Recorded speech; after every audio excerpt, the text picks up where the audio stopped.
नमस्कार दोस्तों, आज हम बात करेंगे भारत की सबसे पुरानी पर्वत श्रृंखलाओं में से एक अरावली पर्वत की, जिसे काटने के लिए सरकार ने एक बिल पारित किया है, यानी वहां खनन करवाने के लिए, जिस पर अब पूरे देश में विवाद खड़ा हो गया है। कुछ दिन पहले सदन से एक बिल पारित हुआ जिसमें यह कहा गया कि पर्वत श्रृंखला की जितनी भी चोटियां होंगी जिनकी ऊंचाई 100 मीटर से कम होगी, उन सभी को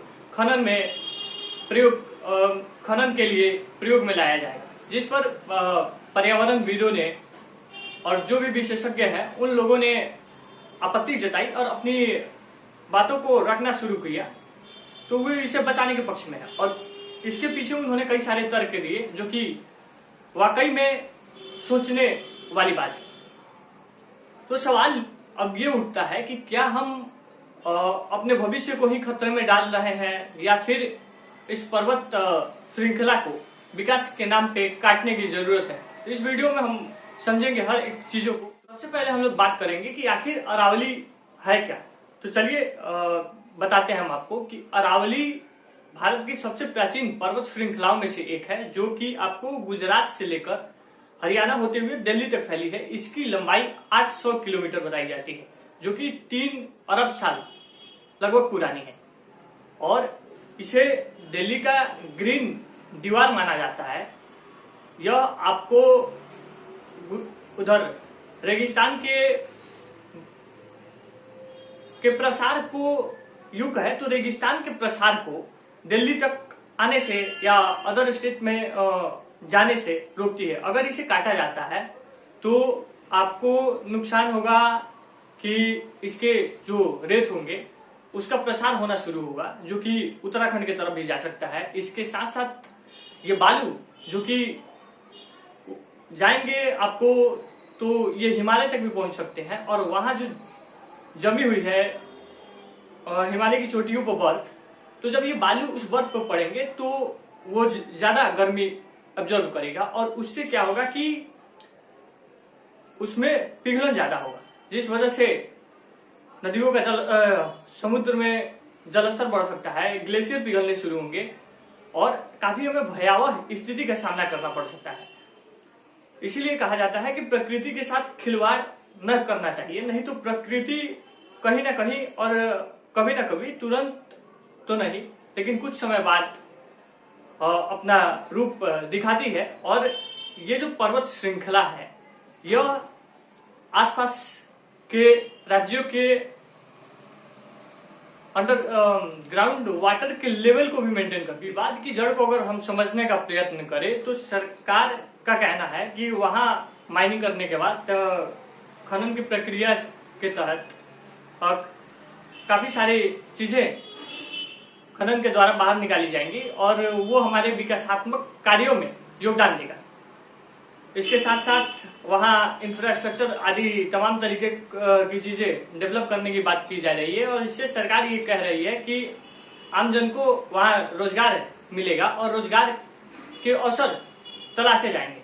लेकिन सवाल यह है कि क्या हम पर्यावरण को नुकसान करके ही रोजगार का साधन विकसित कर सकते हैं या उसको बचाए रखते हुए भी चीजें की जा सकती है। इस समय सारे लोगों के मन में यही सवाल है कि क्या हम बिना पर्यावरण को नुकसान पहुंचाए चीजें नहीं कर सकते हैं। इसमें एक और मुख्य बात है कि अगर 100 मीटर से नीचे वाले पहाड़ों को काटने की बात करें तो अगर ये चीजें नहीं रोकी गई तो लगभग मानी जाती है कि अरावली की 90 से 92% जो पर्वत श्रृंखला है उनकी ऊंचाई 100 मीटर से नीचे ही है। तो मैक्सिमम जो 4, 5, 7, 10% तक अरावली पर्वत श्रृंखला बच जाएंगी। उसमें भी एक हिडन चीजें बताई जा रही हैं कि जब वो बच जाएंगी पहाड़ियां, उन दोनों जो बची होंगी उन दोनों पहाड़ियों के बीच का गैप अगर 500 मीटर से ज्यादा होता है तो फिर उनको भी काटा जा सकता है।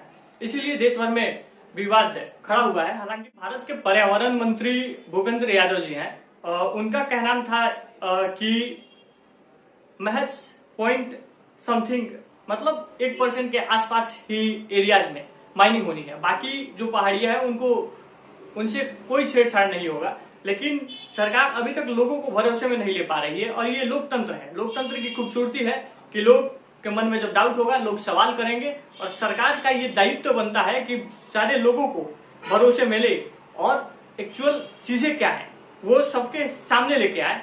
और चाहे किसी भी फॉर्म टाइप ऑफ गवर्नमेंट हो, उसको चाहिए कि बिना पर्यावरण को नुकसान पहुंचाए हम लोग अपना सतत विकास कार्यक्रम को आगे बढ़ाए, वरना पर्यावरण के साथ छेड़छाड़ हमें कई मायनों में भारी पड़ते हैं। तो मैं सरकार से विनम्र निवेदन करूंगा और लोगों से भी कहूंगा कि सारे लोग इस मामले को सोशल मीडिया के माध्यम से, न्यूज चैनलों के माध्यम से सरकार पर दबाव डालिए, ताकि सरकार वास्तविकता क्या है उस चीजों को सामने लेके आए।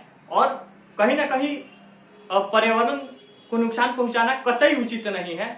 जहां सरकार गलत होगी वहां विरोध होना लाजमी होना चाहिए, जहां सही हो वहां ठीक है, हम लोग आपके समर्थन में है।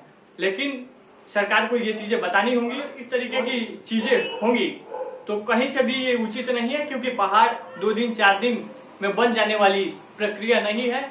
एक तरीके का पेड़ नहीं है कि जिसको आज हम लोग काट देंगे तो फिर साल भर बाद 6 महीने बाद वो तैयार हो जाए। पहाड़ के निर्माण में सैकड़ों साल लगते हैं, शताब्दी सदियों गुजर जाते हैं, तब जाके एक पहाड़ का निर्माण होता है। तो इन प्राकृतिक चीजें हैं और उसके काफी सारे फायदे हैं, तो उससे खिलवाड़ कतई बर्दाश्त नहीं होना चाहिए। और सरकार सभी लोगों को भरोसे में ले और जो चीजें हैं उसको सामने रखे और सच्चाई जो है उस चीज को बताए। कोई भी हिडन रूल लेके ना आए, जो भी वो चीजें पारदर्शिता के साथ पूरी तरीके से ट्रांसपेरेंट होनी चाहिए। और अगर इस तरीके की बात हो कि अरावली पर्वत को नुकसान है तो मैं सरकार से हाथ जोड़कर विनती करना चाहूंगा कि ये चीजें कतई उचित नहीं है, क्योंकि उसके तमाम फायदे हैं और नुकसान हजारों हैं, जिससे कहीं न कहीं दिल्ली, हरियाणा, उत्तराखंड आदि राज्य तबाह हो जाएंगे और जो रेगिस्तान हमारा है वो रेगिस्तान और बढ़ेगा।